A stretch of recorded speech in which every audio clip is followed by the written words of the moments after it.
Pati ang mga nasasangkot at iniimbestigahan kaugnay ng flood control scandal na sina Joel Villanueva at Jimboy Estrada, maaari pa rin silang bumoto hanggat wala pang pinal na Oh. conviction ng korte Okay, sa malinaw. Kasalanan dyan. Hindi man lang ako, hindi ko yan kinatatakutan. Ikalawa, wala akong magagawa dyan. Kung talagang kuya aristuin, nandito lang ako. Hindi ako maaaring magtago sapagkat ako'y naghahanap buhay. Pag ako'y nagtago, walang maghahanap buhay sa pamilya ko.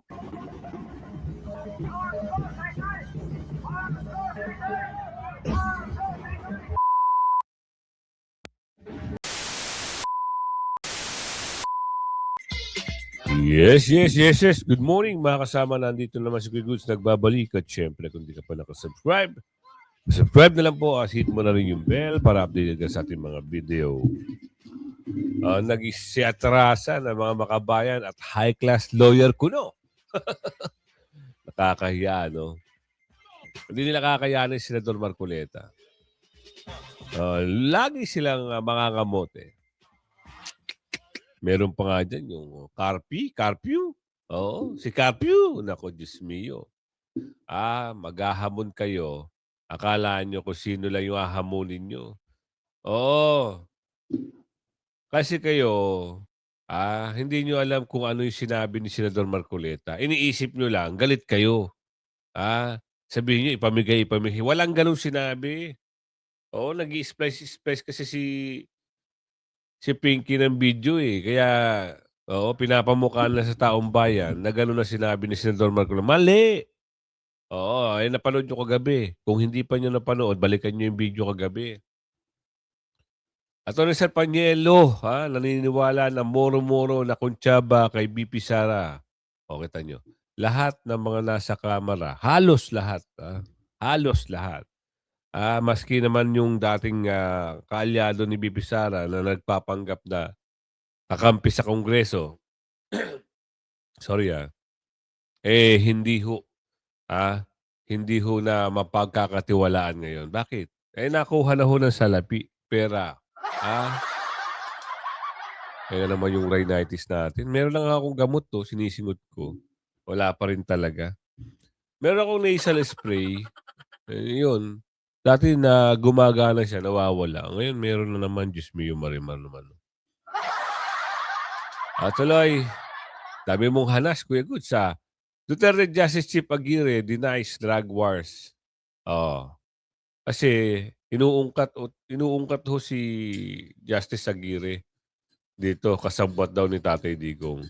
Pati sila, Senador Bato, may warrant of arrest na raw. Senador Bongo. Yan ang gusto nang palabasin para saan? Humina ang alyado o humina ang Duterte Black. Pero mali. Lalong lumalakas pag sinisiraan nyo. Lalong kumikisig pag pinapabagsak nyo. At lalong tumitindig pag kayo mga nanggugulo. Mga unggoy kayo.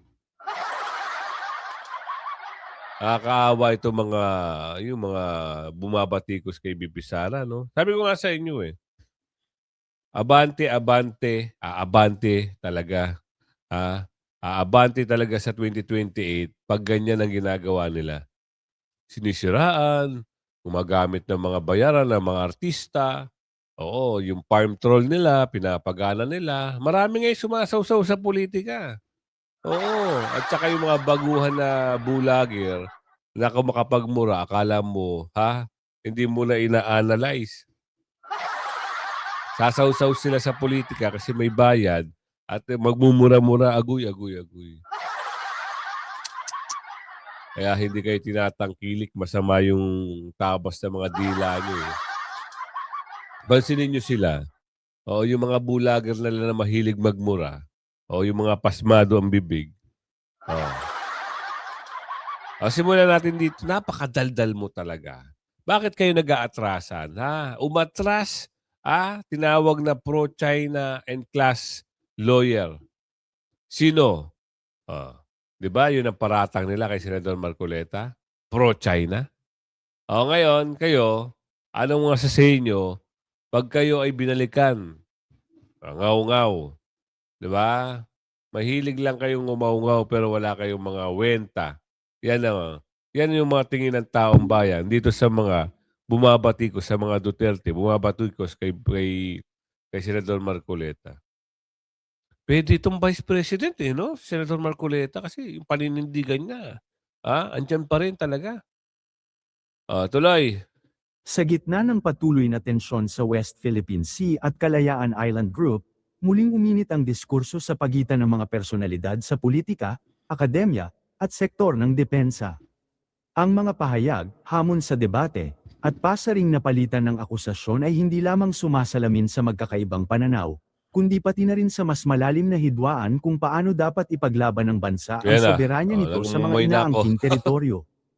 Sa gitna ng umiinit na usapin tungkol sa West Philippine Sea at Kalayaan Island Group, iginiit ni Senator Rodante Marcoleta na dapat ipagpatuloy ng Pilipinas ang laban para sa karapatan nito sa mga teritoryong inaangkin sa WPS at KIG. Ayon sa senador, mahalaga ang konkretong hakbang ng pamahalaan upang patatagin ang claim ng bansa, kabilang ang pagsasagawa ng mas malinaw na mapping at paglalagay ng wastong coordinate sa mga lugar na inaangkin ng Pilipinas. Yun lang naman ang ang sinasabi ni Senador Marcoleta. Kasi walang mga coordinates, walang mapping. Pag sinearch mo, asa ng West Philippine Sea, hindi mo makita. 'Di ba? Kasi paano mo maangkin ang sarili mong ang sariling atin, kung hindi nakatala yan sa mapa? Yung coordinates na sinasabi ni Senador hindi nila maintindihan paano, ob sila. Kayo nga, 'di ba, meron kayong mga bahay, meron kayong mga title. For sure, nakatala yung sa title kung hanggang saan yung pagmamay-ari mo. Ganon din yung yung KIG. Bakit hindi mo maintindihan? Hindi maintindihan nagdebate pa si diyan, eh. Ito si Tralalang, tsaka sino ba kadebatehan nito ni ito si Tuta, tsaka si Kiko Matching. Hindi nila maintindihan, yung punto ni Senador Marcoleta kasi against sila. Galit sila. Ayaw nilang masapawan ng isang magaling na Senador Marcoleta. Kaya, well, abangan na lang natin. Ganyan talaga pag mga bida-bidahan sa Senado. Di ba? Prop Kalilung, kumbinsido maabsuelto si BP Sara. For sure talagang absuelto. Bakit? Technical na yung ginawa ng mga bayan-bayan na yan. Kung gagawa ka ba naman ng mali, di sana ginawa nyo ng tama yung pag-file nyo para sang-ayunan kayo. Hindi. Nakitaan na kayo ng grounds for technicalization. Ibig sabihin, kahit ako naman itong tanga nito, bakit hindi pa naman ngayon ang oras ng pagpapal? Bakit ka nag-file? Saglit lang Bakit ka nag-file? Ibig sabihin, ikaw din ang sumira doon sa mga procedure. Galing-galingan kasi, mga unggoy. Abangan natin So, ano ba ngayon? February 26 ng Pebrero. Eto na, magkakaroon na yan ng usapin sa impeachment kasi baka lang pero sana ibinbin pa rin ni Bogie D sa kanyang opisina at hindi na pagalawin itong impeachment ni BP Sara. Kasi wala rin naman talagang magagawa yan Ayaw na lang magtrabaho nitong mga sumisilip kay BP Sara. Ayaw nyo na lang magtrabaho ng maayos.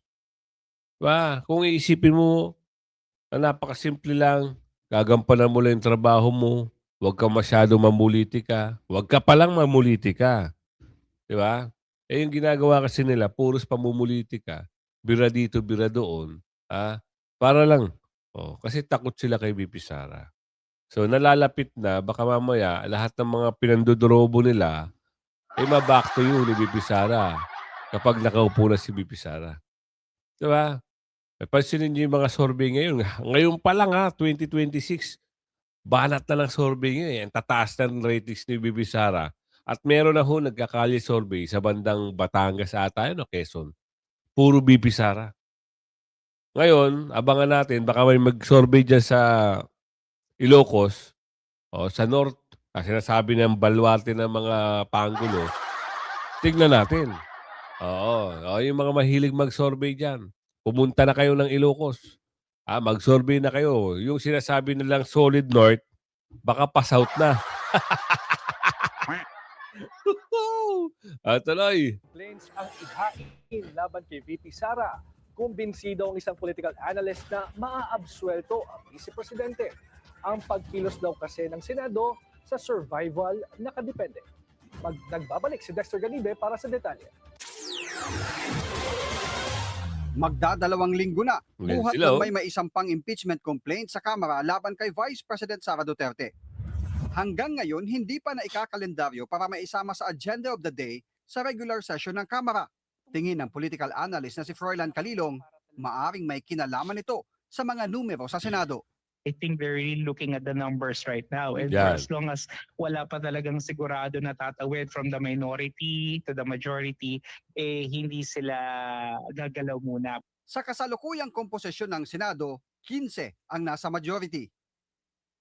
Siyam naman ang nasa minorya na karamihan ay taga-suporta ng mga Duterte. Pero nakasaad sa batas, kailangan ng 2/3 ng Senado ang sasang-ayon sa conviction ng isang impeachable official na kung susumahin, 16 na boto ang kailangan. Maaresto man ng ICC at makulong man anya sina Senators Bato de la Rosa at Bongo, isama na pati ang mga nasasangkot at iniimbestigahan kaugnay ng flood control scandal na sina Joel Villanueva at Jimboy Estrada, maari pa rin silang bumoto hanggat wala ang final na conviction ng korte. Okay, malinaw. Ito ayon sa balita. So, kung sakali maaresto, at makulong, maaresto si Senador Bongo at Senador Bato, sa kwento nila na kasali raw si Senador Bongo at Senador Bato doon sa dati na binibintang nila kay Tatay Digong, maaari pang bumoto. O, di ibig sabihin, kumpleto pa rin yung 9. Yung 9, kumpleto pa rin. Solid yan eh. So, 2/3, hindi na dati. Sa Senado, 2/3. Sa Kongreso, 1/3. So, 2/3, 9 yung minority at 15 yung ano. So, ilan ang kailangan? Ayan ang liwanagin natin.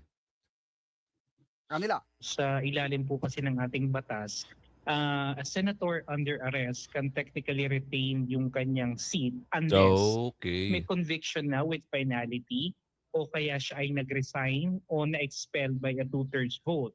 So in the short term, the Senate will remain intact. Naniniwala naman si Professor Calilong na uusad sa full impeachment trial sakaling umakyat sa Senado ang impeachment case ni VP Sara. Pero kung sakaling umabot man anya ang botohan sa kung iko-convict o hindi ang VP, mas malamang na ma-acquit ito dahil hindi aabot sa 16 ang boboto para i-convict si Duterte. Tama. Magugulitang noong unang bahagi ng 20th Congress, 19 ang bumoto para i-archive ang naunang impeachment sa VP. Kasama na rito ang karamihang nasa kasalukuyang mayorya ngayon, gaya ni na Majority Leader Mig Zubiri, Senators Loren Legarda, JB Ejercito, Sherwin Gatchalian, Pia Cayetano, Lito Lapid, Erwin at Rafi Tulfo, magkapatid na Mark at Camille Villar. I highly doubt it if they could still muster enough strength to actually file another impeachment complaint by next year. Kasi sa ngayon pa lang nararamdaman na ng ating mga kababayan, may impeachment fatigue na po tayo eh. Mawawala na ng traction yan because the president is already entering the lame duck phase of his presidency. Umaasa naman si Calilong na hindi hahantong ang administrasyon sa pananakot sa ilang nasa minorya na may kinakaharap na investigasyon sa flood control scandal para himuking lumipat sa mayorya o bumoto para sa conviction kapalit ng pagbinbin ng kanilang kaso. Wala yan. Oo. Kahit takutin nyo pa yan. Ginawa nyo nga ng kwento yung mga senador eh. Ang usapin sa flood control, itong sila Balulong at yung binadalahan ng mali-malitang pera. Pero nakwentuhan nyo, nagawa nyo ng kwento itong dalawang senador. Nadamay pa yung naging dating senador. Pero yung mga usapin na pilit nilang tinatago, hindi nila mapatawag sa Blue Ribbon yung amo nila. Hindi nila kayang ipaimbestigahan. Bakit? Pag nandyan si Pinky, siya ang chairman ng Blue Ribbon, asahan nyo na yan. Walang ganyang mangyayari. Grabe, no? Sobrang pagtatakip. Oy, Attorney Sal Panielo, ano meron? Ano yung dapat nating malaman ngayon kay Attorney Sal? Moro-moro na kuntsabahan kay BP. Kuntsabahan talaga. Moro-moro ang kwentuhan nila. Para saan to? Pero nga, kasi nga, hindi ba bulat sa puli, nagkaroon na ng implied cooperation or conspiracy between the two. Yung dalawang yan, nagkakutsabahan na bulat sa pulpa nung magsimula yung paninira nila kay Inday Sara tungkol sa confidential funds. Ang napunta kay Pastor Kibuloy, ang napunta kay Presidente Duterte. Kaya yun ang kitang-kita ng tao. Yung mga senador na yan na nagsulong ang resolution na yan, kaya nagpapalapad lang ng papel yan. Kumbaga, magandang publicidad para sa kanila. Parang lalabas na, Pilipino, anti-Chinese. Kailangan talaga ang pagkikipag-usap mo dyan sa mga dayuhan. Meron tayong sinusunod na international protocol, which is diplomacy. Ang pag-uusap ng mahinahon. Hindi na dadala yan sa mga may init na mga pahayag. Hindi madadala yan sa pang-iinsulto o galit. Kung hindi nasa pag-uusap, ang pagkakasundo sa mutual na interes ng dalawang bansa. Wala. Puro papapel kasi. Mga papel diliha lahat eh. Nako, katagal-tagal na yan. Nagtataka ako, ba't hanggang ngayon wala pang kaso? Alam naman nila ang kalakaran dyan ever since. Walang yan. kaso. Pareho rin sa flood control projects. Kaya nga nagtataka tayo dito sa grabe, no? Hanggang ngayon, hindi pa nila pinapatawag at wala pa rin kaso. Ano ba problema? Oo. Bakit hindi nyo mapailan ng kaso yung mga nababanggit na mga... Attorney Sal Panielo, ikaw na magtuloy para alam ng taong bayan. Na natin ang nangyayari sa kanila. Yun naman, that's the long and short of it. Yan naman obvious na obvious. Ganyan talaga yan. Basta ikaw Duterte, Yan. kontra na sila sa'yo. Kahit na ikaw ay hindi maka-Duterte, pag kinokontra mo ang administrasyon, mga galaw nila, ayaw din nila sa'yo. Yun. Moro-moro nga, kasi nga, hindi ba bulat sa puli, nagkaroon na ng implied cooperation or conspiracy between the two. Yung dalawang yan, nagkakutsabahan na bulat sa pulpa nung magsimula yung paninira nila kay Inday Sara tungkol sa confidential funds. Ang napunta kay Pastor Kibuloy, ang napunta kay Presidente Duterte. Yun ang kitang-kita ng tao. Yung mga senador na yan na nagsulong ang resolution na yan, kaya nagpapalapad lang ng papel yan. Kumbaga, magandang publicidad para sa kanila. Parang lalabas na, Pilipino, anti-Chinese. Kailangan talaga ang pagkikipag-usap mo dyan sa mga dayuhan. Meron tayong sinusunod na international protocol, which is diplomacy. Yan, tama. Ang pag-uusap ng mahinahon. Hindi na dadala yan sa mga may init na mga pahayag. Hindi madadala yan sa pang-iinsulto o galit. Kung hindi nasa pag-uusap, ang pagkakasundo sa mutual na interes ng dalawang bansa. Wala. Puro papapel kasi. Mga papel diliha lahat eh. Tatalakayin nila yun. Alam mo yung Blue Ribbon Committee. Ayan na. Halatang-halata, di ba? Napapansin ninyo. Tama. Inaabsuelto yung mga dapat na hindi nga iniimbestigahan si Romualdez. Never diba? nilang iniimbestigahan. Never. Hindi nila iniimbitahan. Pagkatapos meron na kagad mga deklarasyon na walang kasalanan. Yung mga ibang tinutukoy na mga testigo, wala raw kasalanan. Kaya ang kanilang majority report, taliwas doon sa Minority Report naman. O kaya puro nga palabas ang mga nangyayari dyan sa Blue Ribbon Committee. Eh si Miss Ping Lacson, Miss tuloy. Yan si Ping Lacson, talagang hindi mo pagkatiwala pagdating dyan. Yan mga talagang kaalyado ng Presidente Marcos Jr. Wala, hindi na mababago yan. Para pareho na yung dalawang yan. Yung kanyang boss, Senado. Grabe, oh. 'Di ba? Tama sinabi ni Atty. Selpanielo eh. Bakit hindi nga naman maimbestigahan yung magnanakaw? Yung nasasabing tumatanggap ng basurang mali-malitang pera. Bakit? Puro palabas. Mas maingay sila sa West Philippine Sea kaysa dito sa bilyon-bilyon ng usapan. Baka kasi madawit ang pangalan, ano?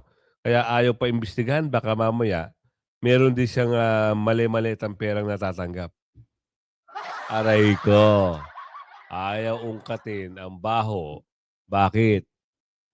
Eto na. Ang dating Justice Chief Aguirre,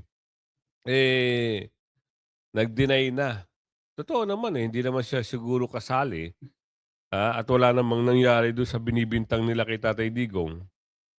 Kasi binibintang nga si Tatay Digong, kaya nga napunta si Tatay Digong sa dahig eh. Ngayon, isinasama itong si Chief Justice. Alamin natin at paano niya dininay ito. Hindi pa raw may tuturing na akusado ang mga tinukoy ng International Criminal Court bilang co-perpetrator ni dating Pangulong Rodrigo Duterte sa kasong Crimes Against Humanity. Ang isa sa mga pinangalanang si Justice Secretary o dating Justice Secretary Vitaliano Aguirre, itinangging may kinalaman siya sa extrajudicial killings. Nakatutok si Dano Tingkungko. 8 kilalang kaalyado at dati mga opisyal ng Administrasyong Duterte ang tinukoy sa dokumentong inilabas ng International Criminal Court na mga co-perpetrator o kasabwat ni dating Pangulong Rodrigo Duterte sa kanyang war on drugs. Ang ilan sa kanila kasalukuyang matataas sa opisyal, gaya ni na Senador Bongo at Bato de la Rosa. Paglilinaw ni ICC Assistant to Counsel Cristina Conti, hindi Nagtitiwala ba kayo sa pagmumukha na yan? Maingay lang yan. Kumukuha lang ng sipatsa yan pero wala. Lahat ng mga binibitawan nilang mga hindi nila kayang patunayan yan. Kawawa lang si Tatay Digong kahit naiipit na naiipit pero pagdating ng araw niyan, dismiss yan. hulugang akusado na rin o may mga kaso na ang mga pinangalanang co-perpetrator. Binanggit lamang sila sa konteksto ng pagkukwento kung ano ba ang ginawa ni Duterte. Pero sa nakikita ko mukhang nagkaroon ng kaintindihan yung defense at saka prosecution na mag-unseal o isa publiko yung ibang pangalan para mas maintindihan ng taong bayan ng labas sa Pilipinas kung ano ang kinikwento. Kumbaga ang labo kasi Itong mga to, hindi natin alam ang pinaka-motibo nito. Politika. Number 1 na yun, politika syempre. Pangalawa, etong mga ito ay siguro bumabawi sila dahil hindi sila nakapwesto nung nakaraan. O kaya meron na apakan si Tatay Digong. Siguro, maaari. Ngayon, siguro gusto nilang pumeso sa gobyerno itong mga ito, ayaw ni Tatay Digong. Maaaring pwedeng gayon, di umano. At ito ay nasagasaan doon sa may mountain. Bumabawi, di umano. O kasi naub sila eh. Di ba? Ayun ang balita nung nakaraan. Di ba? Kaya siguro galit na galit sila at pinipilit nila talagang makulong. Diyos ko, maniwala kayo pagdating ng ilang na lang. Tapos na yan. Dismiss na yan. February 23, yung ano ba yun? Yung ng mga ebidensya. Tatay Digong, abangan natin yun. Oo, suportahan natin yung na yun. Kailangan natin. Baka mamaya, ito na kinakatakot natin. Mag-iisang taon na si Tatay Digong sa March.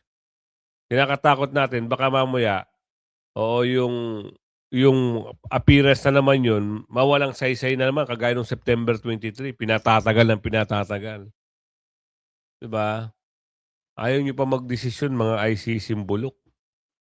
Natatagal nyo pa.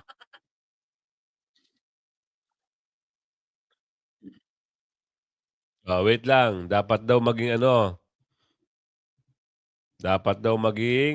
ah, kasi may arrest warrant na daw kuno si Senator Bato at si Senator Bongo. Dapat daw maging maingat ang gobyerno sakaling ipatupad ang posibleng arrest warrant mula sa ICC laban sa mga kaalyado ni FPRRD. Nako po. Tingin kasi ng isang political analyst, make or break move ito sa estado ng kanilang partido.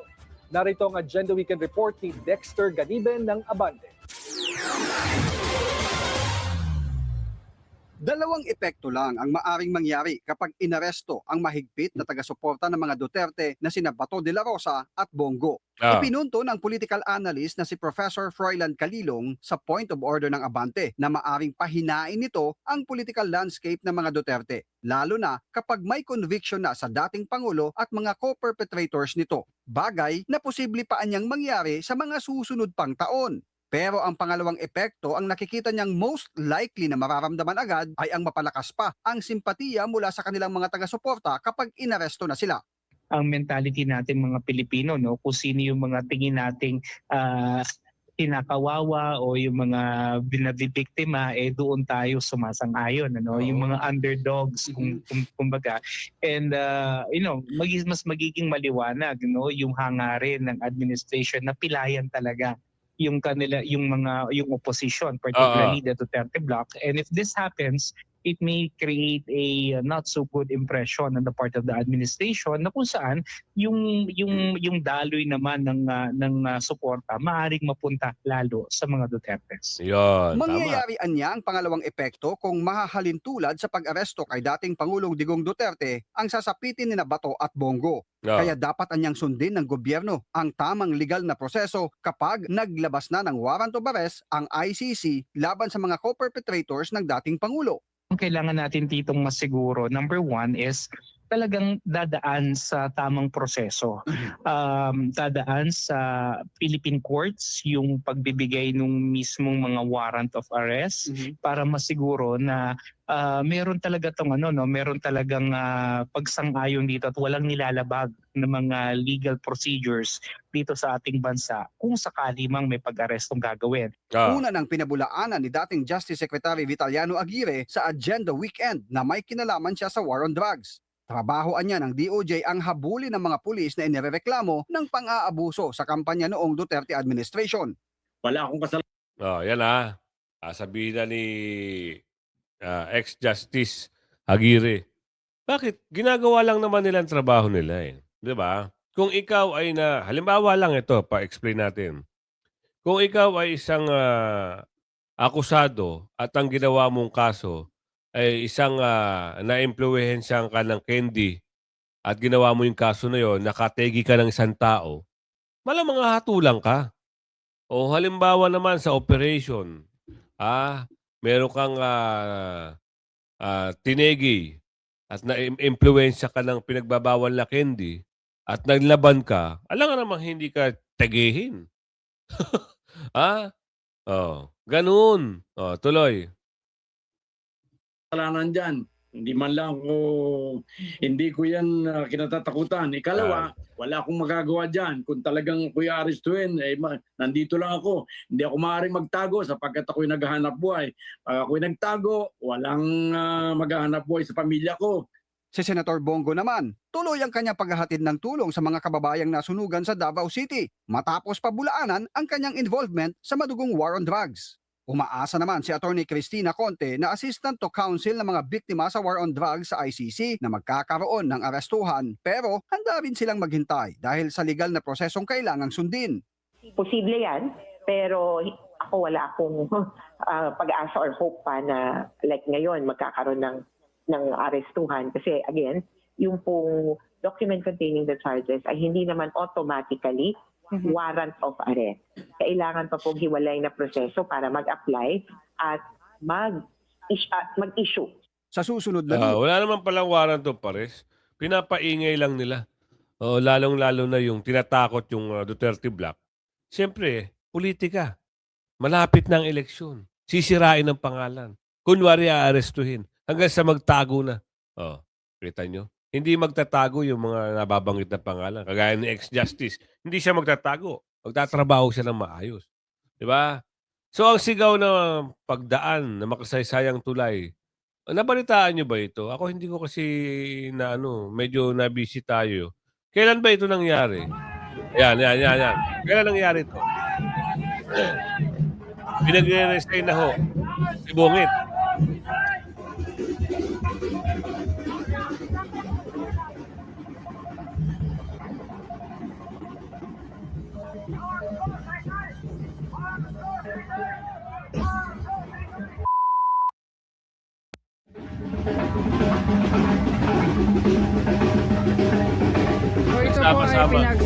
Nagsama-sama Liwasang Bonifacio, Loton, papunta ito saan kaya? Oo, kailan ba ito nangyari? Kahapon, Sabado, Friday? For sure ito baka kahapon. Pwersa ng Save the Philippines Coalition at ng sektor po ng manggagawa, labor group.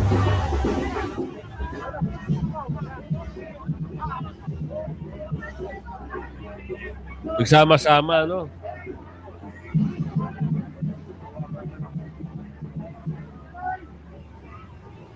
So magmamarcha po mula dito sa Liwasan patungo ng Mindiola.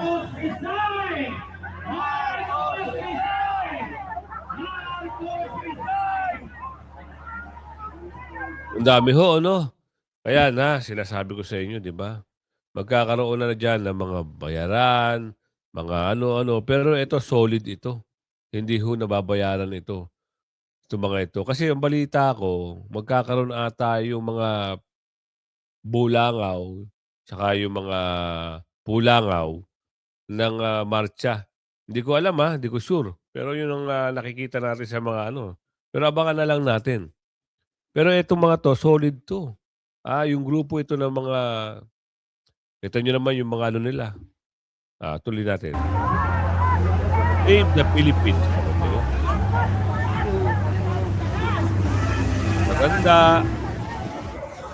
Yung iba may mga uniform pa talaga. Kaya talagang, walang bayaran dyan. Kaya ang pinaglalaban nila. Save the Philippines po.